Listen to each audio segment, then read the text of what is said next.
Hola, soy Hanna Fernández, divulgadora especializada en bienestar y descanso y autora del libro Aprende a descansar.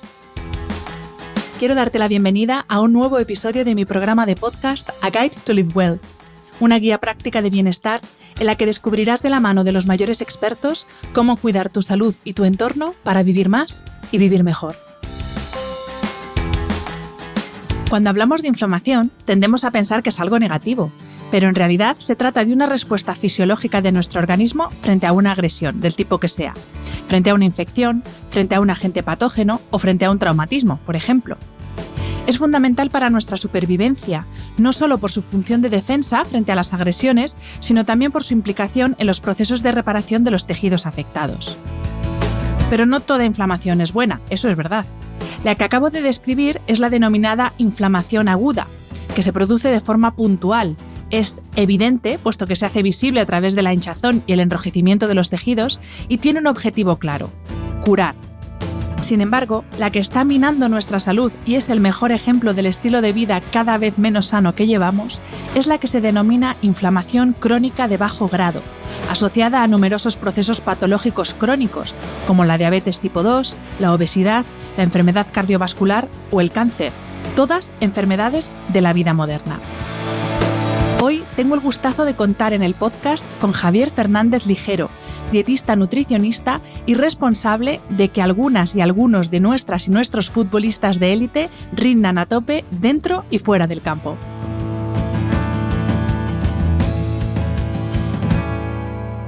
My dad works in B2B marketing. He came by my school for career day and said he was a big ROAS man. Then he told everyone how much he loved calculating his return on ad spend.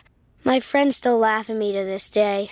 Not everyone gets B2B, but with LinkedIn, you'll be able to reach people who do. Get a $100 credit on your next ad campaign. Go to linkedin.com/campaign to claim your credit. That's linkedin.com/campaign. Terms and conditions apply. LinkedIn, the place to be, to be. Bienvenido, Javi, y millones de gracias por aceptar la invitación a este podcast. Muchas gracias a ti por hacerme partícipe de tus podcasts. La verdad que con muchas ganas de aportar mi granito de arena a un tema como el que vamos a tratar en este podcast. Pues vamos a empezar explicando, si te parece, esto de lo que habla muchísima gente, que muchísima gente padecemos, yo me incluyo, que es la inflamación crónica de bajo grado. Entonces, explícanos, por favor, qué es esto y por qué es tan mala, cuando la inflamación en principio es una respuesta natural del organismo ante una agresión, pues ya puede ser una herida, un traumatismo, lo que sea. Entonces, ¿por qué esta inflamación concretamente es tan perjudicial para nuestro estado de salud? Eso es, Hanna, tú mismo lo has dicho. Al final, la inflamación debería ser algo positivo, es una respuesta de nuestro organismo ante un daño. Cuando nos torcemos un tobillo, una quemadura, una infección, son síntomas que asociamos a un proceso inflamatorio. Además, sin inflamación no existe una curación. Por lo tanto, la inflamación no es mala como tal, es una parte de una estrategia para tu sistema inmune, ¿vale? Para atacar a ese agente invasor cuando realmente existe. Esto sería la llamada inflamación aguda y, por lo tanto, es necesaria. El problema, ¿cuándo viene? Cuando este proceso, por diferentes motivos, se mantiene constantemente activo. No tienes hinchazón, no tienes enrojecimiento, pero el sistema inmune está continuamente en alerta. Este resultado es una inflamación permanente de bajo grado, crónica, silenciosa y muy peligrosa. Es como una herida que nunca se cura. La constante activación del sistema inmune diseñado realmente para defenderte termina dañándote. Y ahí es cuando empieza lo peligroso. Y Javi, ¿por qué nos inflamamos? Luego vamos a ver qué es lo que provoca la inflamación, pero ¿por qué el organismo pues, tiene esta respuesta de inflamación crónica de bajo grado y silenciosa, como tú has dicho? Pues mira, Hanna, esta inflamación no viene por una causa, sino que su origen es un origen multifactorial. Hay muchos factores que contribuyen a esta inflamación crónica de bajo grado, que todos ellos en una pequeña proporción contribuyen a este tipo de inflamación. El primero de ellos es la la obesidad, el sobrepeso o un excesivo acumulamiento de células grasas. Las células grasas, que son las células llamadas adipocitos, cuando se llenan en su límite se vuelven disfuncionales y por lo tanto liberan unas partículas que se denominan citoquinas y que son proinflamatorias. Además, la grasa visceral, como sabemos, aquella grasa que se ha acumulado alrededor de órganos, de vísceras, es especialmente más peligrosa y genera un estado inflamatorio. Por otro lado, tenemos el sedentarismo. En España tenemos unas tasas de sedentarismo altísimas. Esta falta de actividad física facilita mucho la obesidad. Es decir, el ejercicio reduce la inflamación por múltiples vías y no solo porque nos ayude a quemar grasa. Dicho esto, luego comentaremos más adelante, pero la relación entre el ejercicio y la inflamación es algo compleja, ¿vale? Hay que buscar exactamente un grado de ejercicio acorde a nuestro metabolismo, ni un exceso ni un defecto, ya que tanto un exceso puede ser también perjudicial y puede trastocarnos y generar más inflamación, ya que el ejercicio supone un estrés y produce cierto daño, activando nuestra respuesta inflamatoria. Más adelante comentaremos, pero esa inflamación puntual no es mala, sino que es necesaria y a través de ese ejercicio físico se puede llegar a reducir. La microbiota desequilibrada. Me encuentro con muchísimos pacientes con una microbiota desequilibrada. Como sabemos, distintos factores de nuestra vida moderna, entre ellos el estrés, son agentes que desequilibran nuestra microbiota. Nuestra microbiota son las bacterias que conforman todo el aparato digestivo y que están vinculadas con el proceso digestivo, el proceso de inflamaciones, generación de hinchazón en la zona del abdomen y que vinculan ese proceso inflamatorio. Por otra parte, una mala gestión de los nutrientes que ingerimos, un exceso de hidrato de carbono especialmente de tipo refinado, una mala gestión de dichos nutrientes y una carencia grande de fibra puede generar esa inflamación crónica de bajo grado, ya que una ingesta baja de fibra limita mucho la producción de butirato en el colon. El butirato es un ácido que facilita un poquito ese proceso inflamatorio. Además, durante muchos años hemos frito muchos alimentos con aceites vegetales de tipo poliinsaturado, por ejemplo, girasol, maíz, soja, y estos compuestos elevan el proceso inflamatorio. Y perdona, Javi, a propósito de los aceites, el que ahora se recomienda, aparte del aceite de oliva virgen extra, que es la maravilla de las maravillas, pero también se recomienda cocinar con aceite de coco. En este caso, aceite de coco no nos provoca esa inflamación, entiendo, ¿no? Eso es, el aceite de coco no produciría ese tipo de inflamación siempre y cuando haya una buena práctica en la técnica culinaria, como con el aceite de oliva virgen extra. Pero, sin embargo, siempre hemos utilizado estos aceites vegetales de tipo poliinsaturado y, además, una de las cosas más peligrosas, hablando en términos inflamatorios, es la reutilización de ese aceite continuamente. Eso, al final, se ha asociado a mayores niveles de una inflamación de tipo vascular. Entonces, claro, es algo bastante perjudicial para la salud y es una práctica que hemos venido haciendo durante muchos años. Se supone que se sigue haciendo. Hay muchas personas que todavía reutilizan. Haciendo. Sí, totalmente.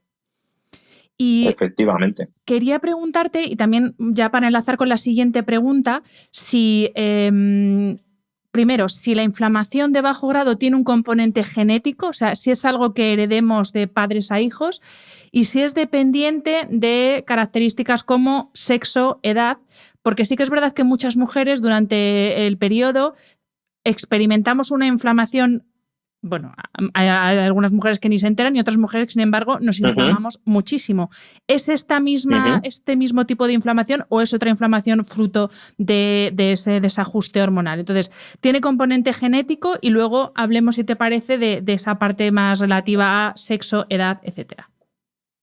Sí, efectivamente, la inflamación también tiene un componente genético, pero como cuando los pacientes me preguntan, la genética al final pienso que nos condiciona, tanto para la inflamación, generar un cierto grado de sobrepeso, de obesidad. Podemos, gracias a la genética, generar una mejor composición corporal, pero no va a determinar. Es decir, bien expuesto. Esa genética puede ser condicionante a generar una inflamación crónica de bajo grado, pero está en nuestra mano también el exponernos y el cómo llevamos nuestro día a día para reducir esa inflamación crónica de bajo grado. Como tú bien has dicho, hay múltiples factores que pueden llegar a afectar. Uno de ellos es el síndrome premenstrual. Es muy típico en mujeres en los días premenstruales que sientan cierta inflamación crónica de bajo grado.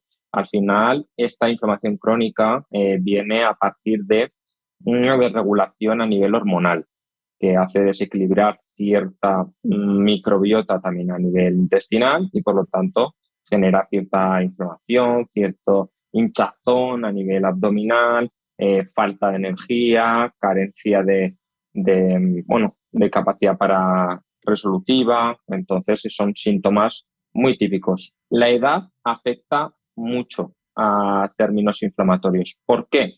Porque al final ya va a haber ciertos cambios a nivel hormonal. Es decir, tanto en hombres como en mujeres, a partir de los 40 años hay un gran cambio a nivel hormonal. El hombre experimenta una caída de la testosterona, que para el hombre es una de las hormonas joya o corona, ¿vale? En términos inflamatorios, en términos de generación de masa muscular, en términos de pérdida de porcentaje graso, en términos de mejora del patrón de las glucemias, y en mujeres hay un desequilibrio a nivel de hormona LH, FSH, estrógenos, ¿vale? Que nos va a hacer ser más tendentes a generar ese proceso inflamatorio crónico de bajo grado.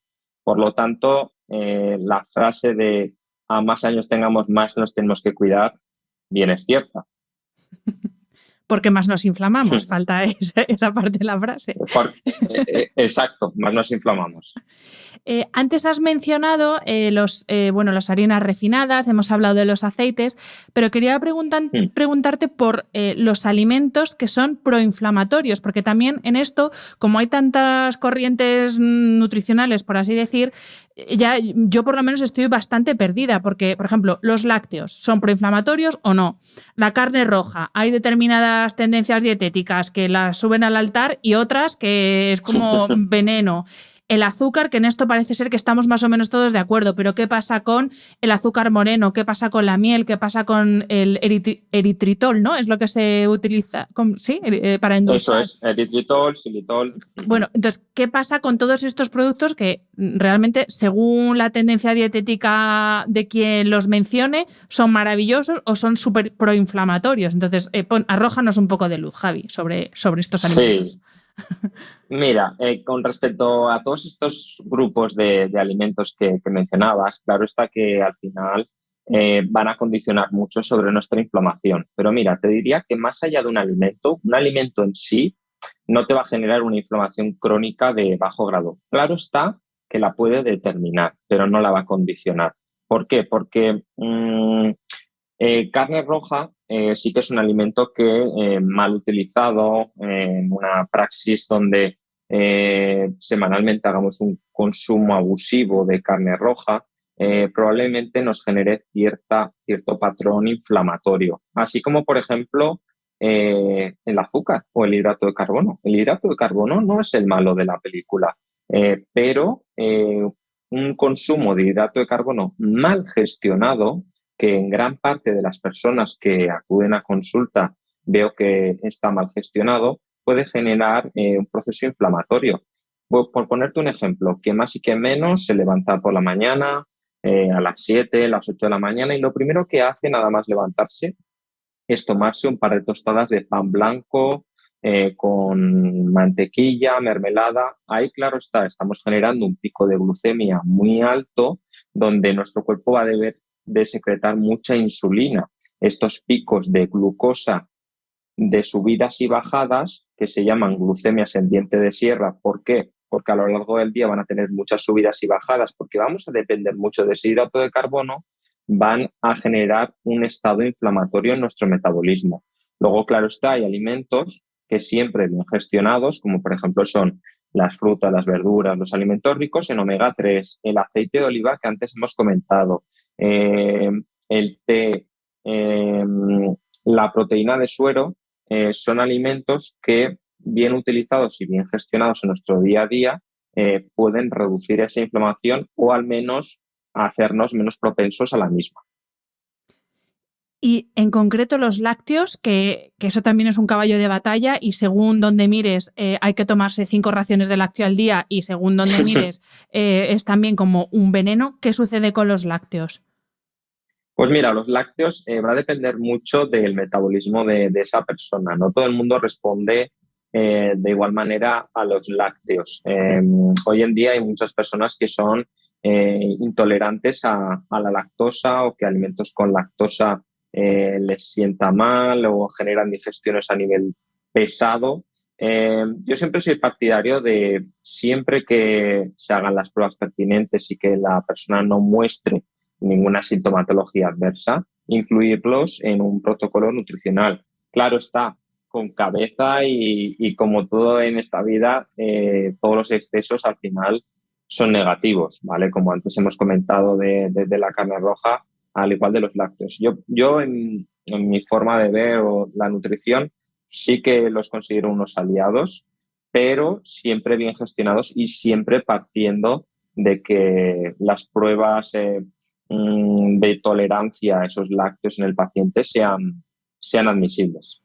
Y me imagino también, Javi, que dependiendo de la calidad del lácteo, porque no es lo mismo pues un queso Idiazábal, un yogur de vaca que lo abres y huele a yogur, que es un producto fermentado, que un brick de estos de leche desnatada sin lactosa, sin no sé qué, sin no sé cuántos, que es un aguachirri eso, que es un líquido blanco que no sabe ni a leche ni a nada. Entonces imagino que también la calidad del producto en este caso, ¿no? Que a veces nos dejamos llevar por la moda de la lactosa y no nos paramos a pensar la calidad del producto tenga o no lactosa.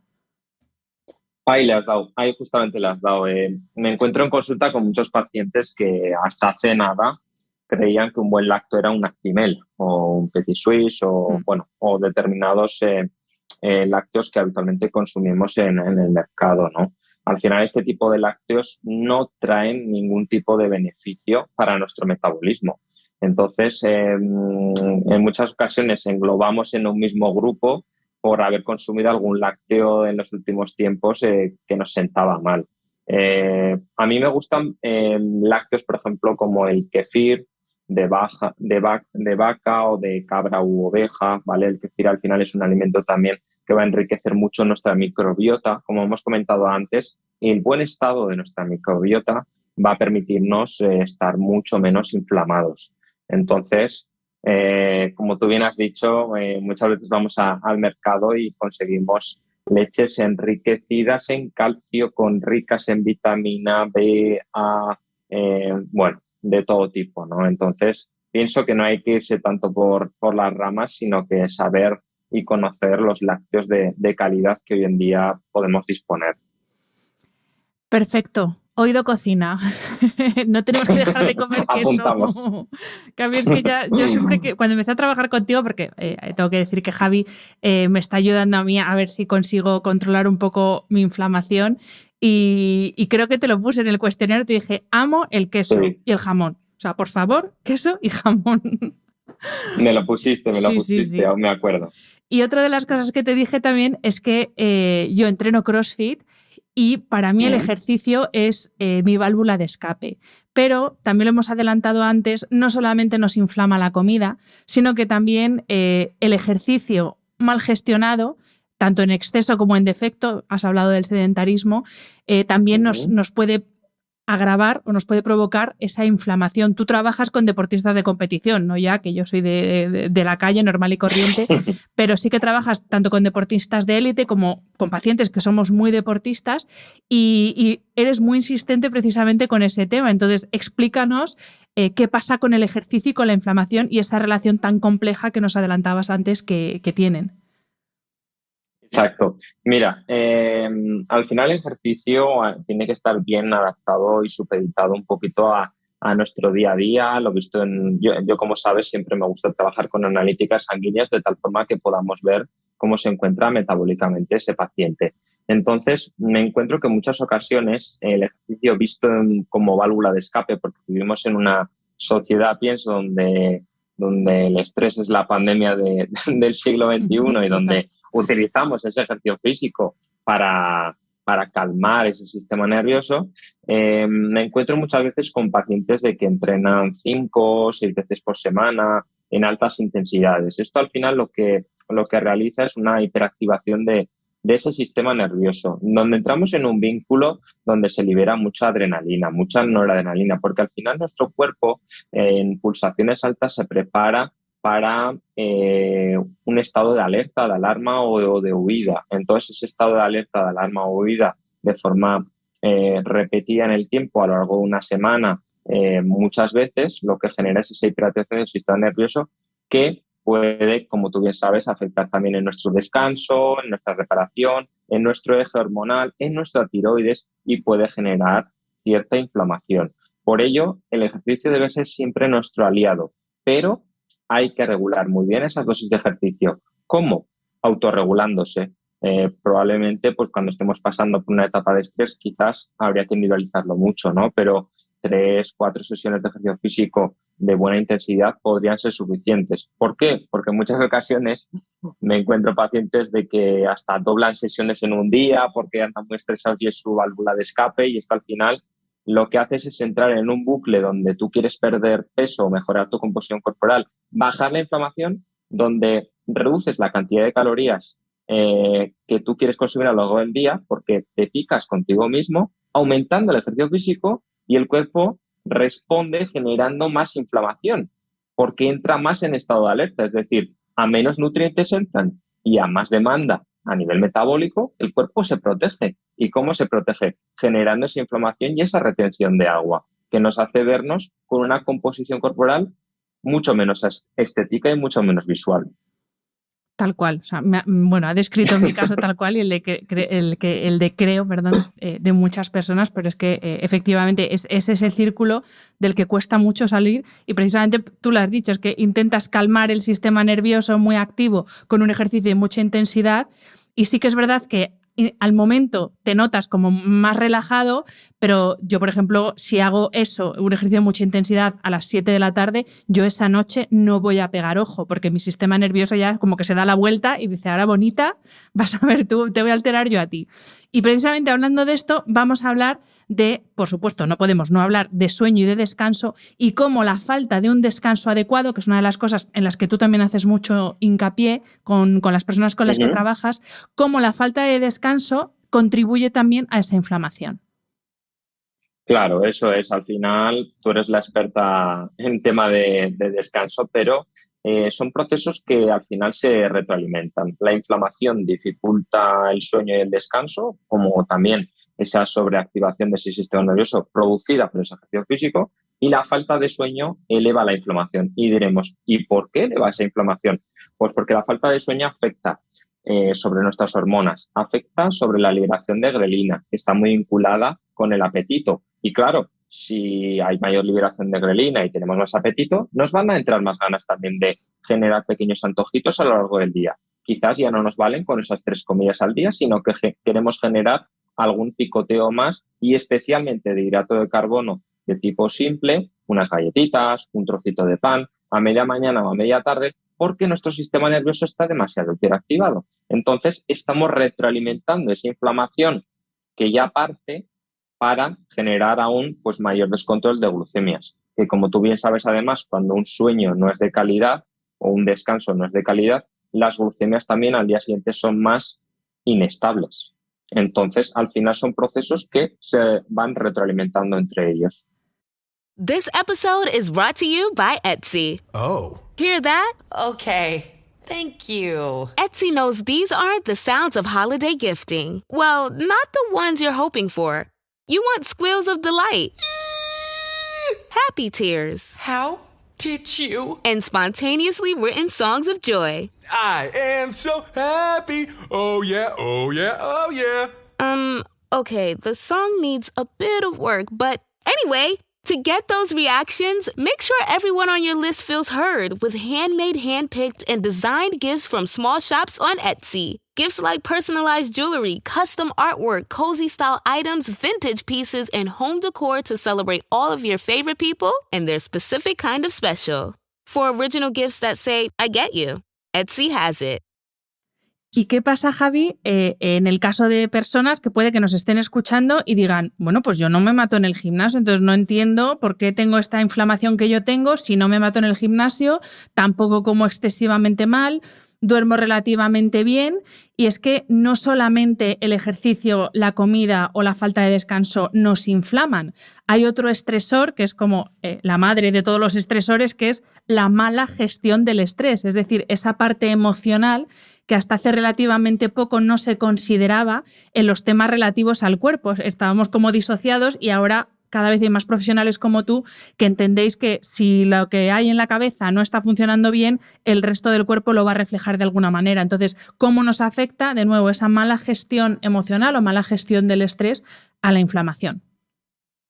Exacto, ahí lo has dado. Al final no siempre es necesario que exista una sobreactivación a nivel físico, sino que el estrés es uno de los grandes componentes que puede generar ese estado inflamatorio.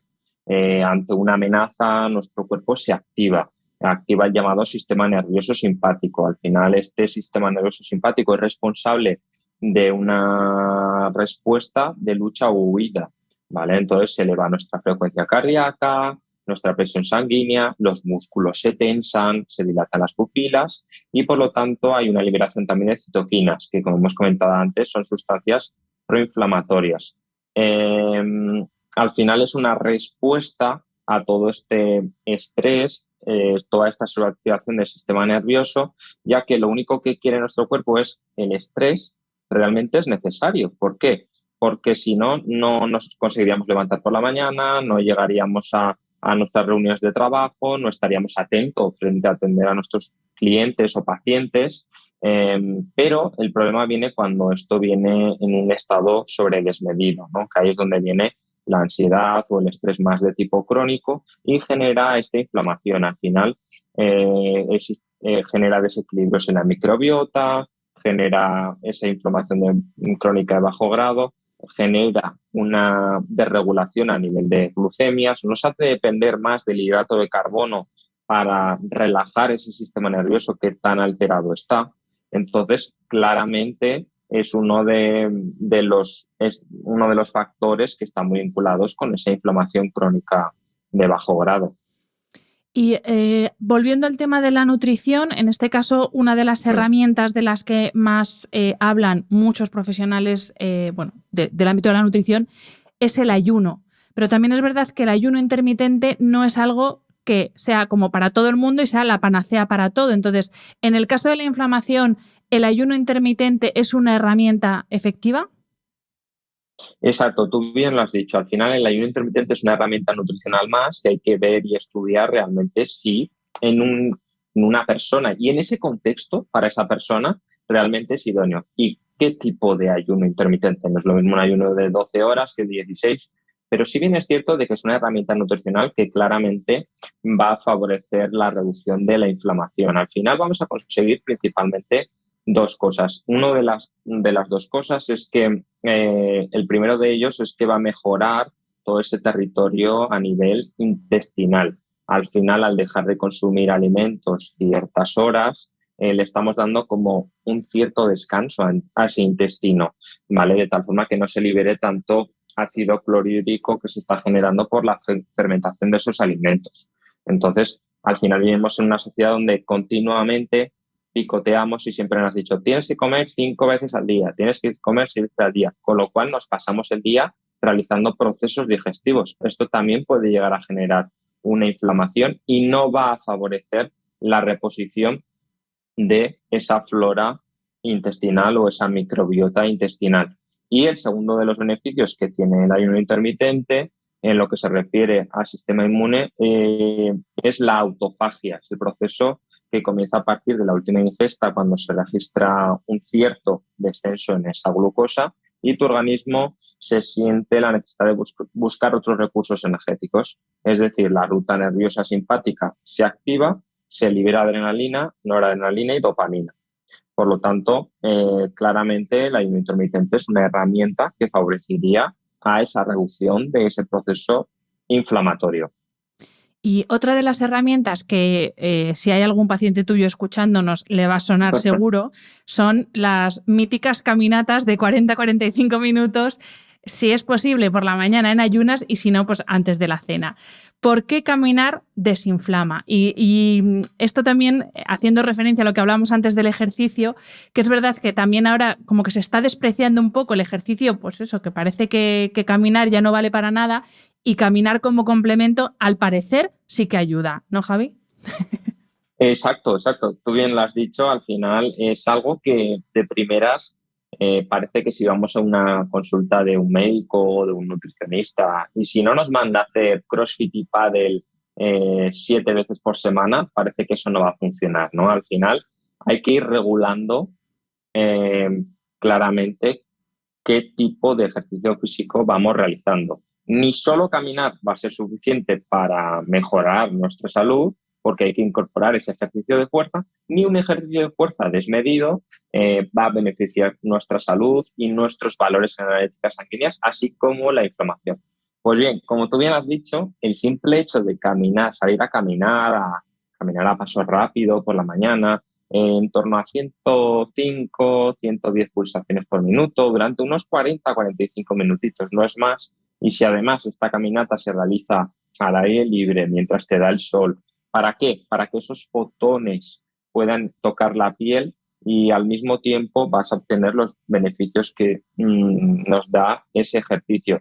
También vamos a controlar los biorritmos, porque claro, si a primera hora del día ya expones a la luz solar a tu cuerpo, vamos a modular ese sistema nervioso e inmune para que por la noche puedas liberar de una forma eficiente melatonina. Además, vamos a conseguir una mayor síntesis de vitamina D para que se eleve esa producción de adrenalina y de hormonas tiroideas. Es decir, caminando por la mañana en ayunas, vamos a activar nuestro metabolismo. Nuestro metabolismo va a detectar que es de día y por lo tanto va a arrancar. Por lo tanto, cuando llegue la noche y desaparezcan la luz del sol, nuestro cuerpo va a detectar que es hora de irse a dormir. Entonces, la correcta regulación de esos biorritmos va a favorecer que nuestra inflamación esté mucho más controlada. El problema viene cuando nos levantamos, no subimos ni la persiana, vamos corriendo al trabajo, nos sentamos frente a una pantalla, no nos hemos movido y luego pasamos un día donde generamos comidas que no están realmente condicionadas a nuestro día a día, nos bebemos muchísimos cafés, que también es un factor también inflamatorio, estamos todo el tiempo sentados, llegamos a casa y nos tumbamos en la cama 1 hora y media, 2 horas frente a una pantalla y luego decimos, no duermo bien, no me siento inflamado, tengo estreñimiento, no consigo perder peso y mira que casi no como nada, ¿eh? Entonces, pues ahí viene realmente el problema. ¿Y qué consecuencias a largo plazo tiene la inflamación de bajo grado? Porque claro, lo mismo alguien que nos escucha y dice, bueno, pues que estás más hinchado, bueno, pues vale, soportable, pero es que esto tiene consecuencias bastante más graves si no atajamos el problema de la inflamación de bajo grado a tiempo. ¿Qué consecuencias tiene a largo plazo? Exacto, tú bien lo has dicho. Al final, si esa inflamación crónica de bajo grado no se trata, podemos generar obesidad, podemos generar hinchazón, podemos generar una mala gestión de glucemias que puede llevar consigo a una prediabetes, podemos aumentar el riesgo cardiovascular.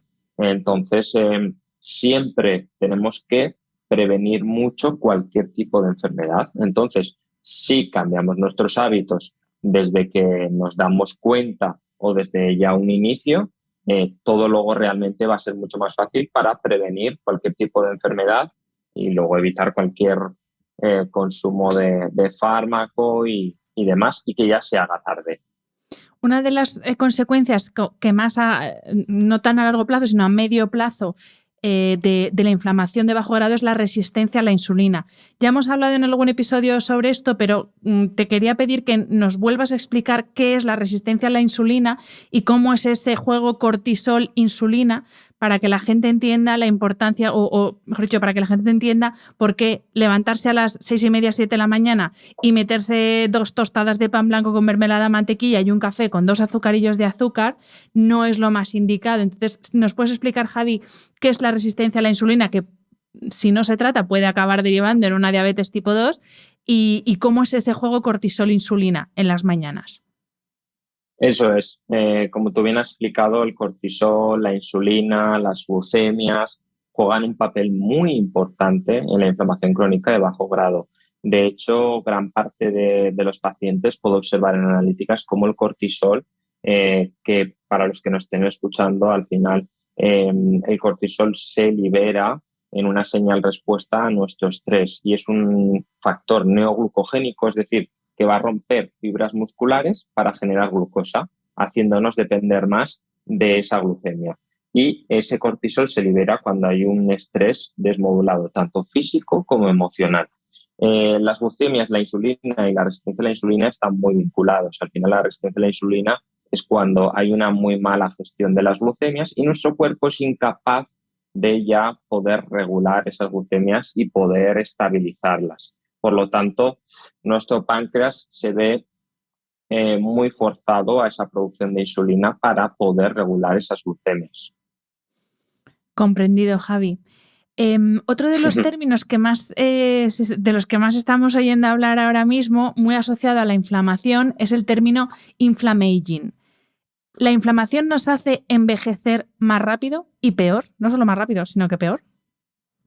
Realmente sí, realmente nos hace envejecer peor. Al final, con el tiempo, las células se dañan y las células, unas son reemplazadas por otras. En este proceso de regeneración, algunas de las células sufren algunas mutaciones peligrosas y el sistema inmune las paraliza antes de que se puedan convertir en malignas. Muchas de estas células se eliminan, pero otras permanecen en estado como zombie, ni muertas ni realmente vivas. Estas células son las que realmente son senescentes y generan un proceso más de inflamación. Por lo tanto, la inflamación tiende más a elevarse con la edad y con ella todas las enfermedades asociadas a dicha inflamación. Esto vendría a ser el inflammaging.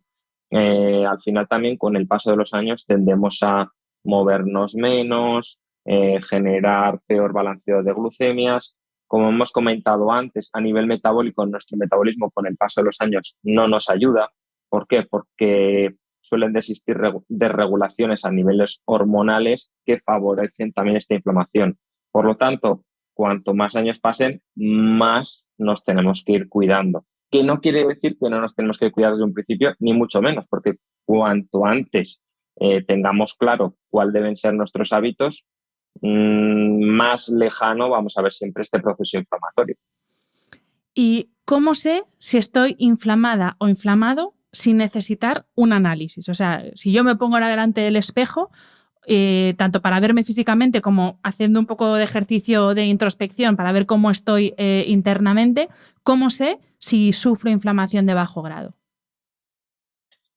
Pues al final la inflamación de bajo grado se puede medir sobre todo cuando te sientes especialmente hinchada, especialmente en la parte baja del abdomen, con la piel un poquito más gruesita y que lleva consigo las sensaciones de, en algunas ocasiones, falta de energía, falta de recuperación entre entrenamientos, la piel un poquito más hinchada, mayor retención de agua, de acúmulos y que cuando tú punzas un poquito la piel con el dedo, genera como un cierto edema. Entonces, esto genera pues, uno de los signos visibles de esa inflamación. Pero realmente para poder verlo como tal, podríamos ver una analítica sanguínea y en esa analítica sanguínea podríamos ver la PCR reactiva, ¿vale? Que idealmente debe estar por debajo de 1 y que es un marcador de la inflamación global del organismo. Luego, por otro lado, podemos ver también la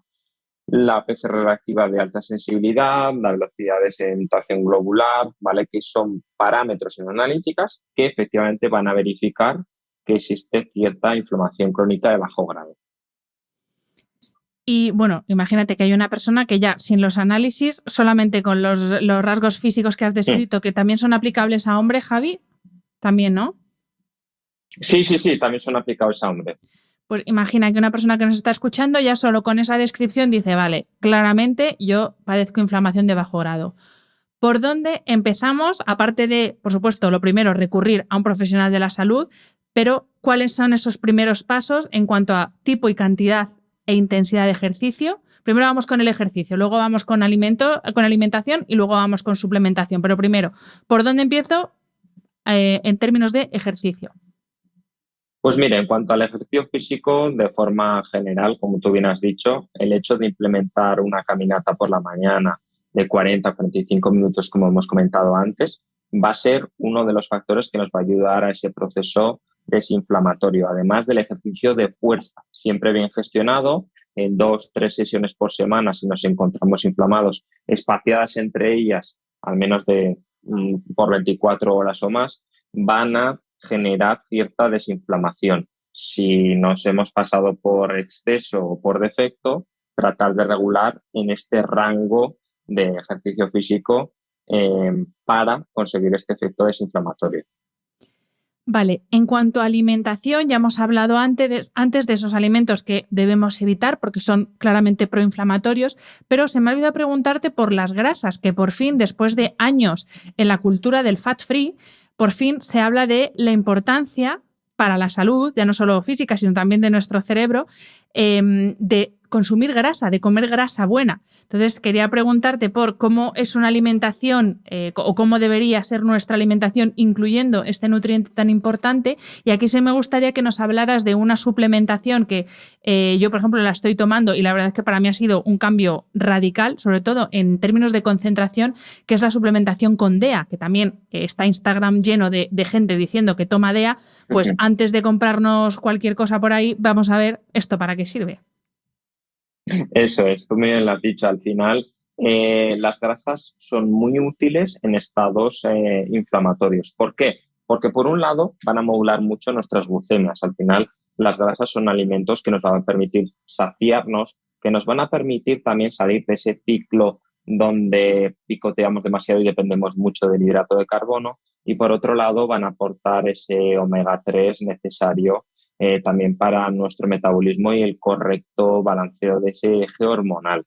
En cuanto a suplementación con DEA, la verdad es que la DEA, para todos los que nos están escuchando, al final es una hormona que se libera a nivel de cápsula suprarrenal y que, como tú bien dices, está muy vinculada con los estados de energía, de euforia, de motivación, de concentración, que en muchas ocasiones, cuando hemos pasado periodos de una mayor cantidad de estrés o demanda a nivel física o emocional, se vienen desgastados y se puede ver en analíticas que están bajos los niveles de DEA. Por lo tanto, su suplementación, así como, por ejemplo, el aporte también de L-tirosina o mucuna pruriens, que van a actuar sobre todo el eje tiroideo, nos va a permitir también conseguir ese estado desinflamatorio.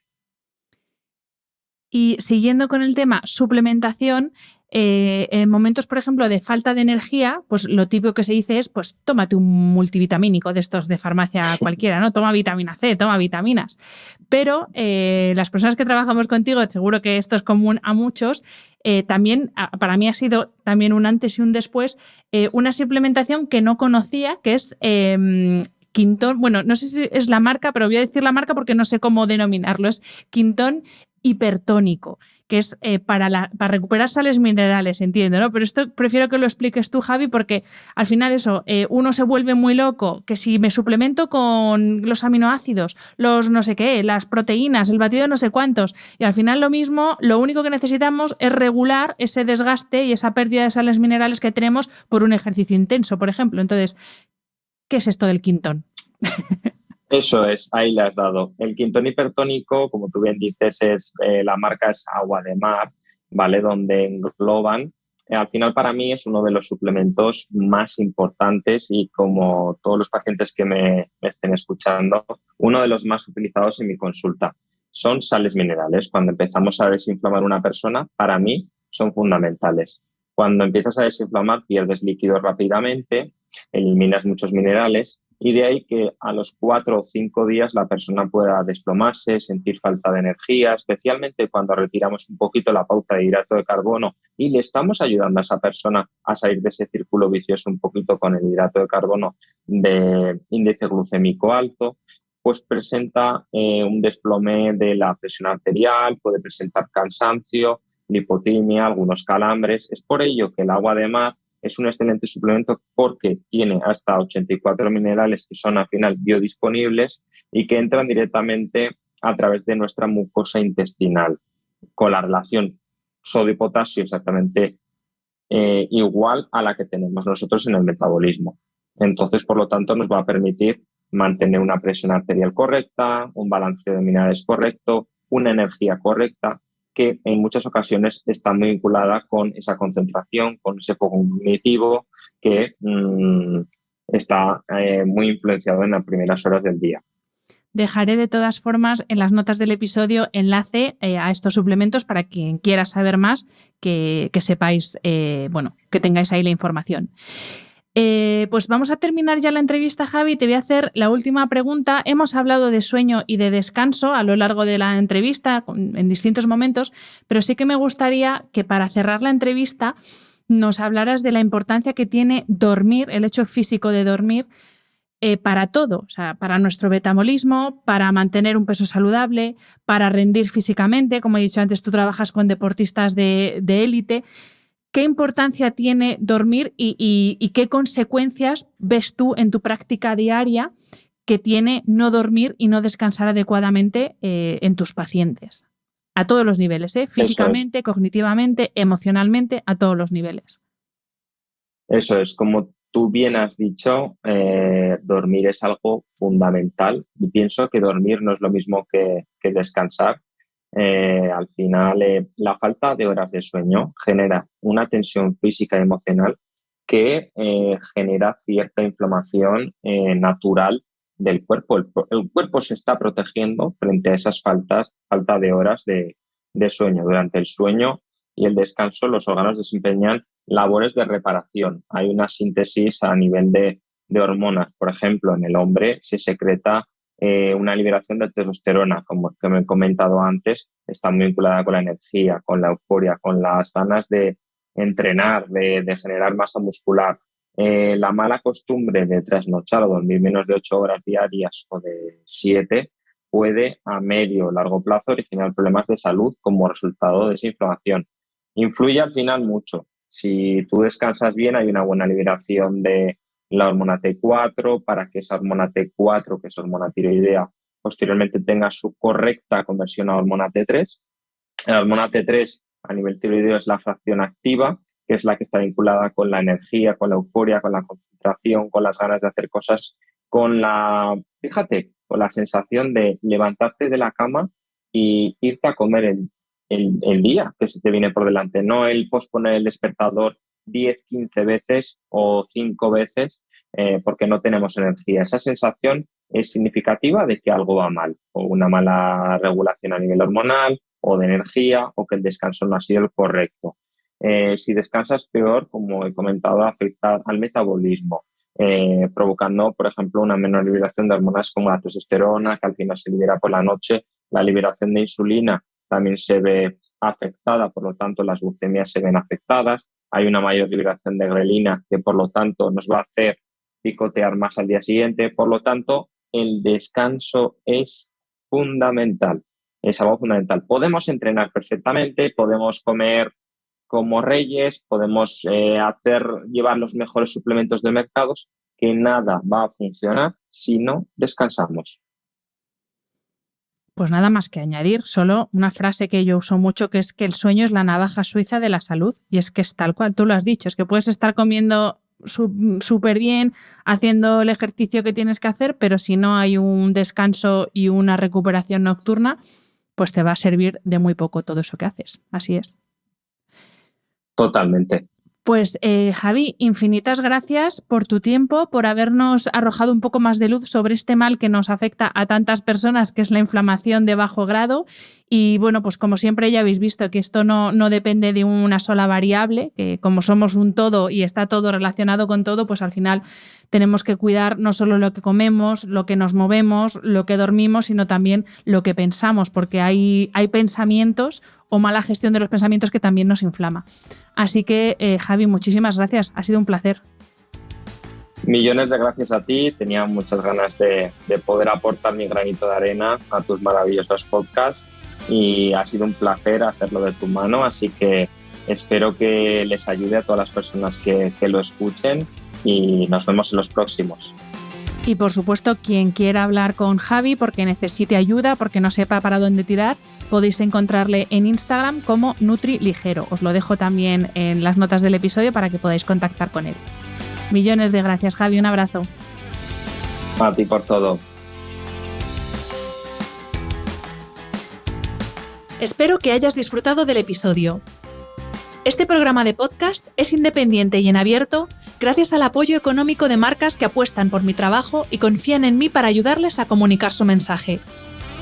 Los expertos que aceptan mi invitación a intervenir en este programa no tienen ningún tipo de vinculación con dichas marcas a menos que se especifique lo contrario. Y todo el contenido de mi podcast, página web y redes sociales que haya sido patrocinado irá acreditado como tal. Gracias por ayudarme a que este proyecto siga siendo viable e independiente visitando la web de mis anunciantes, dejando reseñas, comentarios y valoraciones en las distintas plataformas de reproducción y compartiendo mi contenido en tus redes sociales. Mil gracias por estar al otro lado. Nos escuchamos en el próximo episodio.